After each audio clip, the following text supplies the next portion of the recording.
এলাকার সাধারণ মানুষ তারা সরকারি পরিষেবা পাচ্ছেন না, কি বলবেন এটা নিয়ে? আমি বলছি এটা খুব দুর্ভাগ্যজনক। স্বাভাবিকভাবে আপনি বললেন যে আপনারও তো পঞ্চায়েত সমিতি আছে। দেখুন, একটা বিরাট বিরাট একটা এলাকার মধ্যে ক্ষুদ্র একটা জায়গায় আমরা অবস্থান করছি। মাথার উপরে সব কারা কারা বসে আছে।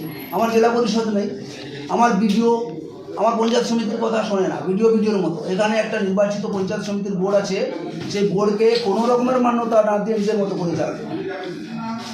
আপনারা দেখে আমাদের এখানকার এই ব্লকের স্বাস্থ্য পরিষেবার বিষয়ে আমরা বারে বারে আমাদের বিধানসভায় আমাদের স্বাস্থ্যমন্ত্রী যে চন্দ্রিমা ভট্টাচার্য আছে তার সাথে ব্যবহার করেছি এই স্বাস্থ্য সংক্রান্ত বিষয় নিয়ে, বাট আমরা কোনো রেসপন্স পাইনি। এটা মানুষকে আমরা বলতে চাই আপনাদের মাধ্যমে যে স্বাস্থ্য পরিষেবা মানুষের বেঁচে থাকার ক্ষেত্রে প্রথম পদক্ষেপ এটা হচ্ছে, প্রায়োরিটিটা হচ্ছে স্বাস্থ্য। সুতরাং স্বাস্থ্যের ক্ষেত্রে যদি আমার এই ব্লকে এই অবস্থা হয়, সারা পশ্চিমবাংলার স্বাস্থ্যের হাল কী আছে তা আমরা পারছি না।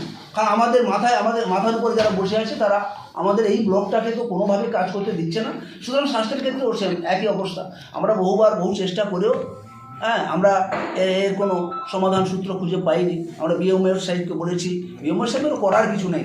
ওখান থেকে যদি কিছু না হয়, দিদি কিছু না বললে কিছু হবে না। সুতরাং বেহাল অবস্থা হচ্ছে, পর্যটন হচ্ছে। তাই আমি আপনাদের মাধ্যমে বলছি, সরকার বদলান। স্বাস্থ্য থেকে শুরু করে শিক্ষা থেকে শুরু করে সমস্ত ব্যবস্থাপনাটা পুরো একবারে অন্ধকারে চলে গেছে। এই অন্ধকার জায়গা থেকে আলোয় ফেরানোর জন্য সরকারটাকে বদলাতে হবে।